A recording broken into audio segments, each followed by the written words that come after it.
Hello दोस्तों, good evening. मैं Deepak Sharma achievers career institute के ऑनलाइन चैनल पे आपका बहुत बहुत स्वागत करता हूं। आज हम इलेक्ट्रिसिटी में आगे पढ़ेंगे। लास्ट क्लास में हमने रेजिस्टेंस, रेजिस्टिविटी, कंडक्टेंस, कंडक्टिविटी, उनका वेरिएशन, वेरियस रिलेशन, फॉर्मूला, ये सारी चीजें अपन डिस्कस कर चुके हैं। ठीक है, आज हम पढ़ने वाले हैं आपके कॉम्बिनेशन ऑफ रजिस्टर और Kirchhoff's current law and Kirchhoff's voltage law. तो पहले अपन बात कर लेते हैं किरचॉफ्स करंट लॉ और किरचॉफ्स वोल्टेज लॉ की। ठीक है, तो सबसे पहले आपकी हेडिंग आती है Kirchhoff's law of electricity. Kirchhoff's law of electricity। ठीक है, तो सबसे पहले अपन बात करते हैं Kirchhoff's law of electricity में दो आते हैं। एक आता है Kirchhoff's law of electric current। ठीक है, इसको केसीएल बोलते हैं, Kirchhoff's current law. Kirchhoff's current law अपन डिस्कस कर रहे हैं। ये क्या बोलता है? किरचॉफ्स करंट लॉ या Kirchhoff's law of electric current. ठीक है, इसको अपन बोलते हैं according to this law,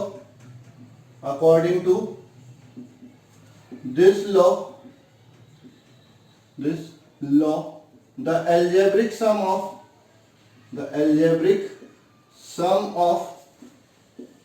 sum of electric current at any node or junction is zero। ठीक, जीरो। ठीक है, तो आप नोड और जंक्शन क्या होता है? जहां ऐसा पॉइंट जहां पर दो से ज्यादा ब्रांचेस आपकी आके मिलती हैं, उसको अपन क्या बोलते हैं? नोड या जंक्शन बोलते हैं। तो ये आपके एक नोड ले लिया, यहाँ पर करंट आपका I1 आ रहा है, यहाँ पर करंट आपका I2 आ रहा है, इधर करंट I3 चला गया, ये I4 चला गया और ये I5 अंदर आ गया। तो इस सब का करंट, अब जब एल्जेब्रिक सम करते हैं तो जो बाहर जा रहा है उसको अपन क्या ले लेते हैं? नेगेटिव ले लेते हैं, और जो अंदर आ रहा है उसको पॉजिटिव ले लेते हैं। तो यहां से क्या हो जाएगा? I1, मतलब आपने क्या बोला, जो किरचॉफ्स करंट लॉ बोल रहा है, समेशन ऑफ I बराबर क्या हो जाएगा? जीरो। तो I1 plus I2 minus I3 minus I4 plus I5 बराबर क्या हो जाएगा? जीरो। तो इसको अपन ऐसे भी लिख सकते हैं, I1 plus I2 plus I5 बराबर आपका I3 प्लस I4। ठीक है, तो इसको अपन ऐसे ही बोल सकते हैं, means total incoming current is equal to total outgoing current. मतलब जितना करंट अंदर आएगा उतना ही करंट क्या हो जाएगा? बाहर जाएगा। अब ये जो लॉ होता है, ठीक है, this law is based on law of conservation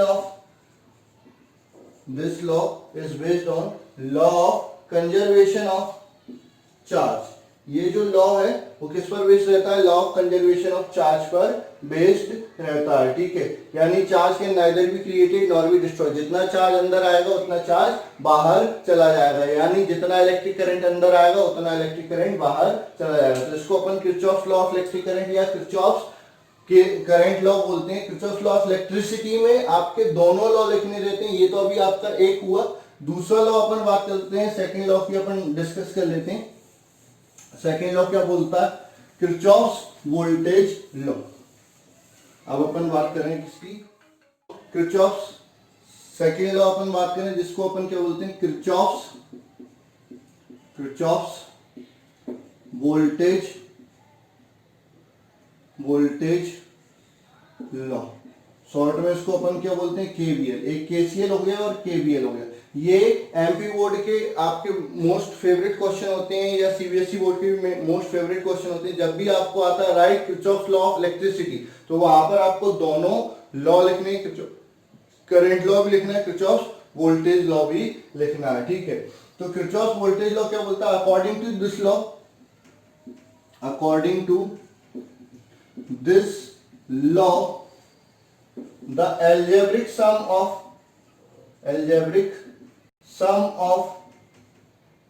electric potential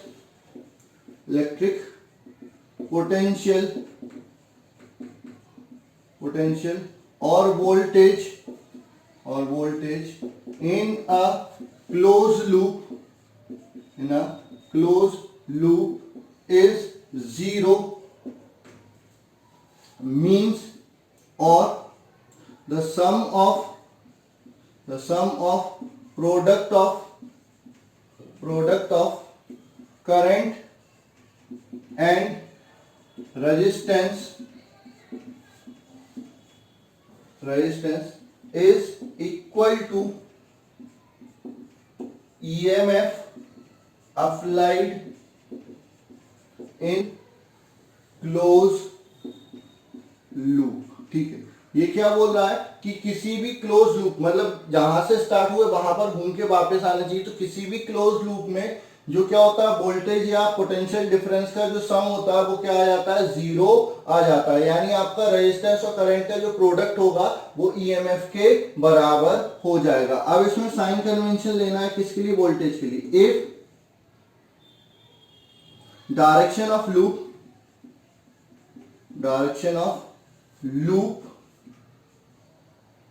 is in direction of current, then potential difference is negative. If direction of loop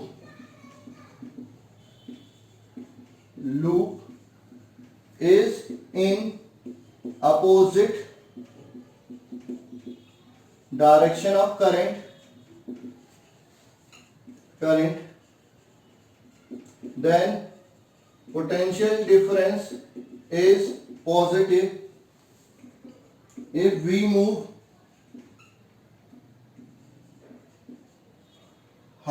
positive to negative, then potential or EMF is negative else positive. ठीक है, ये sign convention मैंने बताया, बस आपको इतना याद रखना है, हायर पोटेंशियल से लोअर जा रहा है तो डिक्रीज हो गया, तो आपको साइन कैसा लेना है, नेगेटिव। और लोअर पोटेंशियल से हायर पोटेंशियल पे जा रहा है तो इंक्रीज हो गया, तो साइन क्या लेना है, पॉजिटिव।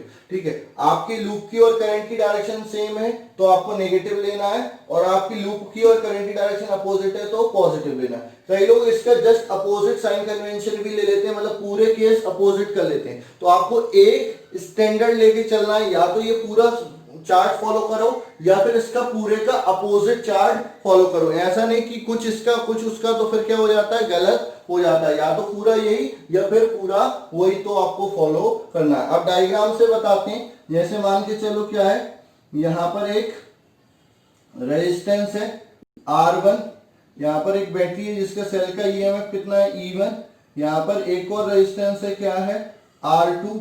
ठीक है, या सॉरी हाँ R3 मान लो, यहां पर एक और रेजिस्टेंस है, ये है R2, और यहां पर आपका क्या हो जाएगा, ईएमएफ बैटरी हो जाएगी E2।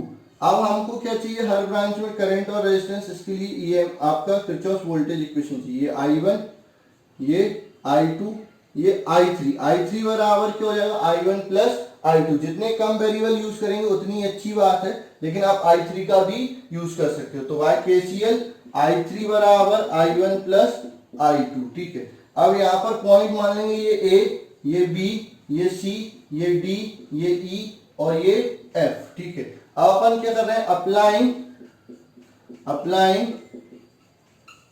KVL in loop. कौन सा लूप लिया, A B E F A। कहां से, A से B, B से E, E से F और F से वापस A। इस लूप में आप क्या लगा रहे हैं, KVL लगा रहे हैं। ठीक है, तो ऊपर की चीज में हटा देता हूं, थोड़ा ध्यान देंगे। सबसे पहले आप कहां से कहां गए, तो आप कहां से कहां गए, A से B गए, कुछ आया सर यहाँ पर कुछ भी नहीं लगा, तो ठीक है कोई नहीं। फिर बी से ई गए, तो बी से ई जा रहे हो आप, कहां से कहां जा रहे हो, बी से ई, और करंट भी कहां से कहां जा रहा है, बी से ई, तो करंट और आपकी डायरेक्शन सेम है। तो जब डायरेक्शन ऑफ लूप किसकी डायरेक्शन हो, करंट की डायरेक्शन हो, तो पोटेंशियल डिफरेंस कैसा होता है, नेगेटिव। तो माइनस का I3R3, ठीक है। फिर कहां से कहां गए, ई से एफ गए, ठीक है, कुछ नहीं आया, कुछ नहीं लिखेंगे। फिर कहां से गए, एफ से ए पर जा रहे हैं, ठीक है। यहां पर बैटरी है, बैटरी में आप कहां से जा रहे हैं, नेगेटिव टू पॉजिटिव, तो नेगेटिव टू पॉजिटिव जा रहे हैं, तो आपका ईएमएफ क्या लेना है, आपको पॉजिटिव लेना है, और पॉजिटिव से नेगेटिव जाते हैं तो नेगेटिव लेना है, तो आपका ईएमएफ क्या हो जाएगा, पॉजिटिव हो जाएगा, E1। फिर आपका ये आ जाएगा। अब आप कहां से कहां, लूप कहां से कहां जा रहा है, एफ से ए, करंट भी कहां से कहां जा रहा है, एफ से ए, डायरेक्शन सेम है तो नेगेटिव लेना, माइनस का I1R1 बराबर 0। तो यहां से अगर मैं इसको उधर ले जाता हूं तो E1 बराबर I1R1 प्लस I3R3 हो जाएगा, ठीक है। तो ये आपकी फर्स्ट इक्वेशन हो गई, ठीक है। दूसरा एक और अपन देख लेते हैं, applying KVL in loop BCDEB, ठीक है। तो ये लूप लिया BCDEB, इस लूप में क्या लगा रहे हैं, KVL लगा रहे हैं। तो सबसे पहले आप कहां से कहां गए, B से C गए, कुछ नहीं आया। फिर C से D गए, अच्छा आप कहां से कहां जा रहे हो, C से D, और करंट कहां से कहां आ रहा है, D से C, अपोजिट डायरेक्शन हो गई, तो अपोजिट डायरेक्शन में प्लस लेना है, तो पॉजिटिव I2R2। फिर कहां से कहां गए, पॉजिटिव से नेगेटिव, तो पॉजिटिव से नेगेटिव जाते हैं तो माइनस का E2। फिर कहां से कहां गए, D से E, कुछ नहीं है। फिर E से B, आप E से B गए, करंट B से E जा रहा है, अपोजिट यानी प्लस ले लेना है, यानी आपका क्या हो जाएगा, I3R3 बराबर 0। यहां पर वोल्टेज आएगा, अकेला करंट मत लिख देना, वोल्टेज आता है, तो वोल्टेज क्या होता है, करंट इंटू रेजिस्टेंस होता है। अब E2 को उधर ले जाएंगे तो I2R2 प्लस I3R3 बराबर E2, ये आपकी इक्वेशन सेकंड हो गई, ठीक है। तो ये आपके किरचॉफ्स वोल्टेज लॉ है, इससे पहले किरचॉफ्स करंट लॉ पढ़ा था, ठीक है। अच्छा, एक किरचॉफ्स करंट लॉ किस पर बेस्ड रहता है, law of conservation of charge पर। ये किस पर बेस्ड रहता है, it is based on law of conservation of energy. ये किस पर बेस्ड रहता है, law of conservation of energy पर बेस्ड रहता है, ठीक है। अब इस पे एक न्यूमेरिकल करवा देता हूं, जिससे आपको थोड़ा सा इजी रहेगा कि किस टाइप की न्यूमेरिकल इससे पूछे जा सकते हैं, ठीक है। ये अपने आप में मोस्ट इंपोर्टेंट टॉपिक है, ये हर बोर्ड एग्जामिनेशन में, चाहे सीबीएसई बोर्ड हो चाहे एमपी बोर्ड हो, वहां पर पूछा जाता है, और इस पर न्यूमेरिकल भी पूछे जाते हैं, ठीक है। अब न्यूमेरिकल में कुछ भी पूछ सकते हैं, करंट और वोल्टेज कुछ भी पूछ सकते हैं, ठीक है। क्वेश्चन है, find current in 2 ohm resistance. आपको करंट निकालना है किसमें, 2 ओम रेजिस्टेंस में, ठीक है। तो सर्किट बना रहा हूं,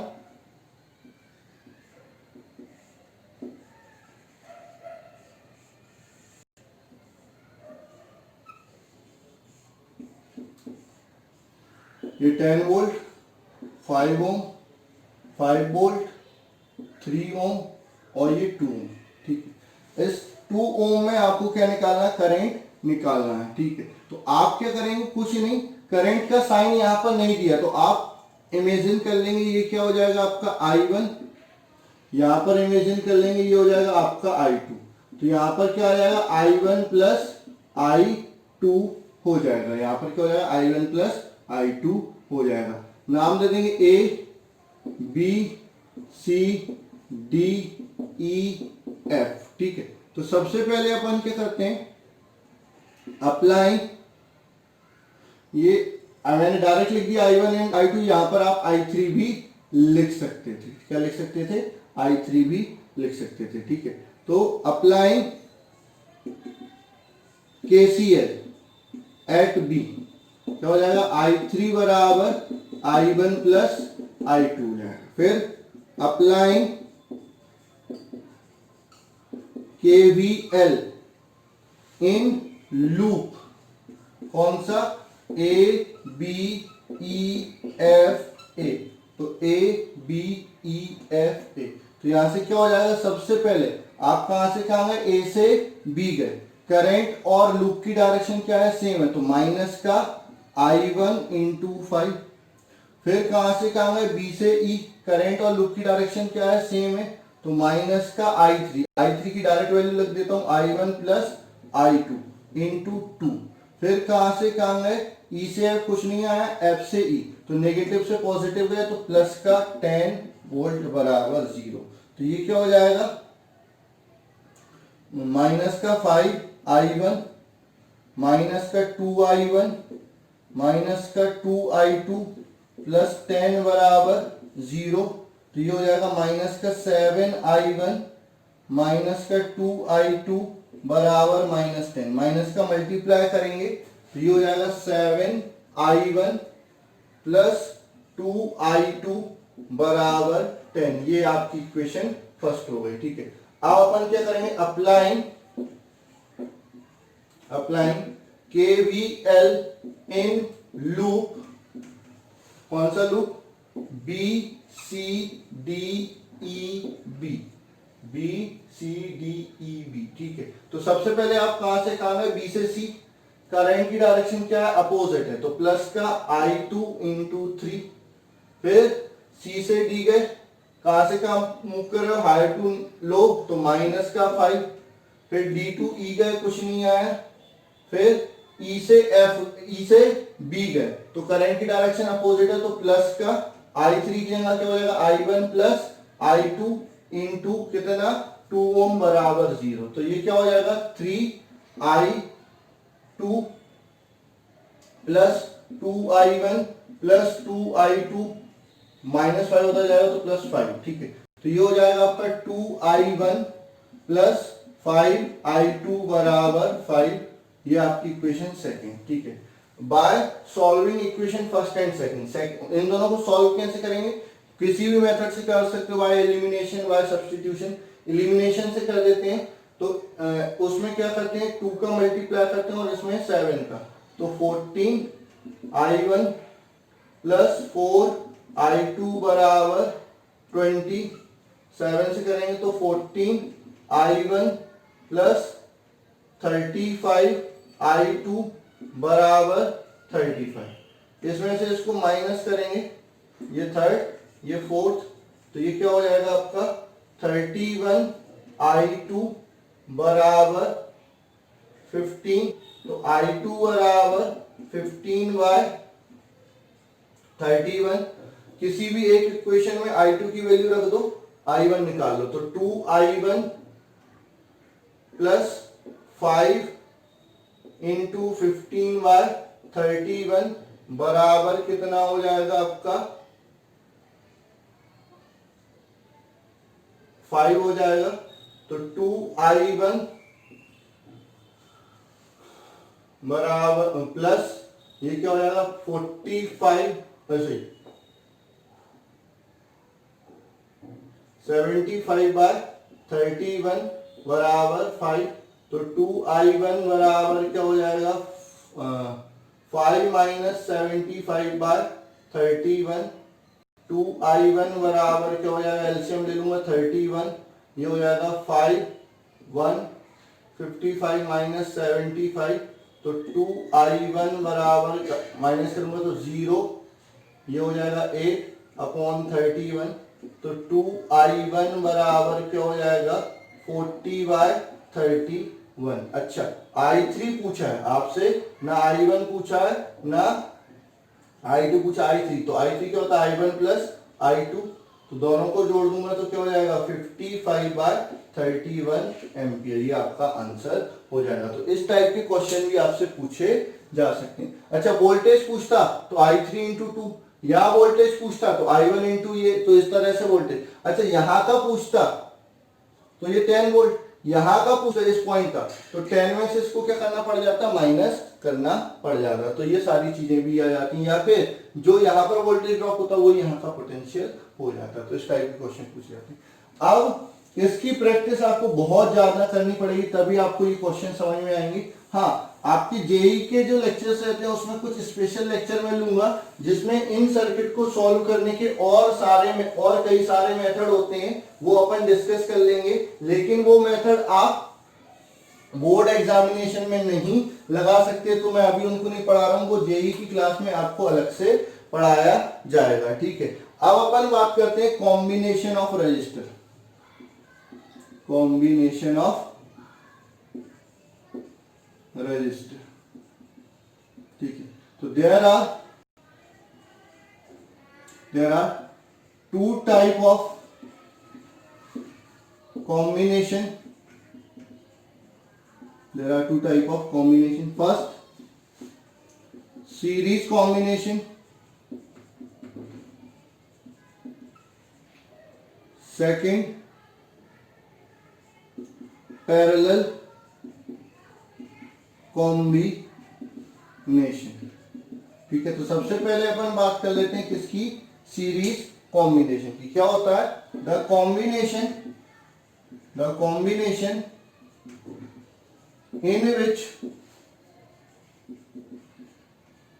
in which two or more than two resistor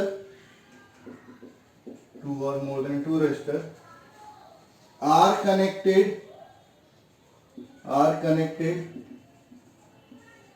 such that one terminal of one resistor is connected to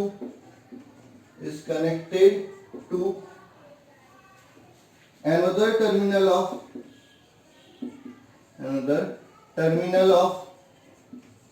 other resistor। मतलब ऐसा कॉम्बिनेशन जिसमें किसी एक रजिस्टर का एक टर्मिनल दूसरे रजिस्टर के दूसरे टर्मिनल से जुड़ा हो, तो उस कॉम्बिनेशन को क्या बोलेंगे, सीरीज कॉम्बिनेशन बोलेंगे। ठीक है, उसके बाद आता है पैरेलल कॉम्बिनेशन। पैरेलल कॉम्बिनेशन क्या होता है, the combination in which two or more than two resistor are connected in between 2 points is known as parallel combination। मतलब ऐसा कॉम्बिनेशन जिसमें दो या दो से ज्यादा रेजिस्टर दो पॉइंट के बीच में लगे हो, तो उसको क्या बोलते हैं, पैरेलल कॉम्बिनेशन बोलते हैं। ये क्या हो गया आपका, पैरेलल कॉम्बिनेशन हो गया। ठीक है, अब अपन बात करते हैं effective resistance of series combination. ठीक है, यानी सीरीज कॉम्बिनेशन का इफेक्टिव रेजिस्टेंस कितना होगा उसके बारे में अपन डिस्कस कर लेते हैं। तो अगली हेडिंग आएगी effective resistance of series combination.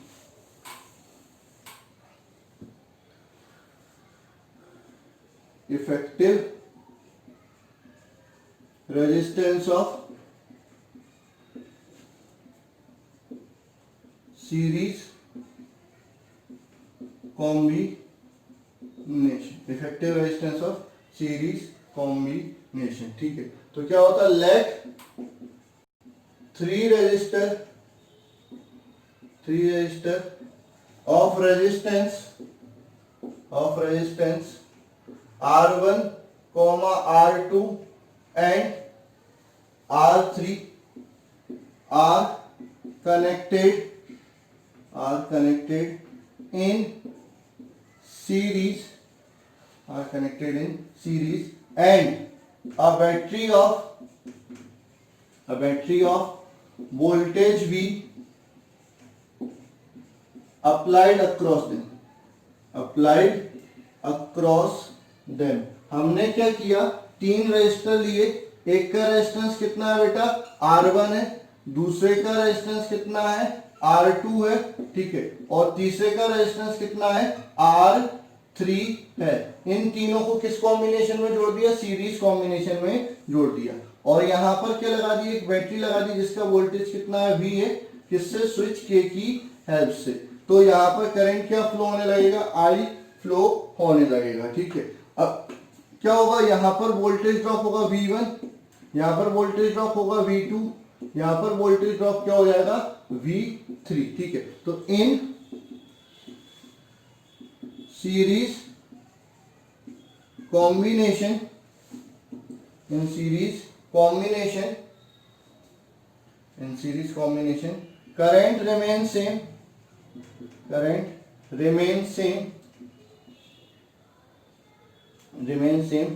but potential difference or voltage is divided, ठीक है। तो आपका V बराबर V1 plus V2 plus V3, V बराबर क्या हो जाएगा, V1 plus V2 plus V3 हो जाएगा बाय ओम्स लॉ। V बराबर IR, इसको इक्वेशन फर्स्ट मान लो, V1 बराबर IR1, V2 बराबर IR2, V3 बराबर IR3, ठीक है। Substitute the value of V, V1, V2 and V3 in equation first. आप क्या करेंगे, V, V1, V2 और V3 की वैल्यू कहां पर रख देंगे, इक्वेशन फर्स्ट में रख देंगे। तो क्या मिल जाएगा आपको, V की जगह IR आ जाएगा, V1 की जगह IR1 हो जाएगा, V2 की जगह IR2 हो जाएगा, V3 की जगह IR3 हो जाएगा। I कॉमन ले लेंगे तो IR बराबर, I कॉमन ले लिया, R1 plus R2 plus R3, ठीक है। तो I से I क्या हो जाएगा, कैंसिल, R बराबर R1 plus R2 plus R3, ठीक है। तो हैंस इन सीरीज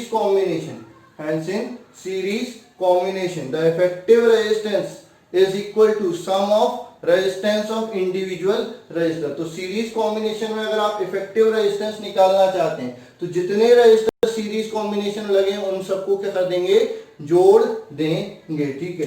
अब कुछ पॉइंट याद रखना, इन series combination resistance increases, series combination में रेजिस्टेंस क्या हो जाता है, बढ़ जाता है। अब रेजिस्टेंस बढ़ गया तो ओवरऑल करंट क्या हो जाएगा, डिक्रीज। अलग अलग रेजिस्टेंस लगाते तो करंट ज्यादा होता, एक साथ लगा दोगे तो करंट क्या हो जाएगा, कम हो जाएगा। तो in series combination current decreases, ठीक है। उसके बाद अपन बात कर लेते हैं एन आइडेंटिकल रेजिस्टर का इफेक्टिव रेजिस्टेंस कितना होगा, ठीक है। तो if n identical resistor are connected in series, then effective resistance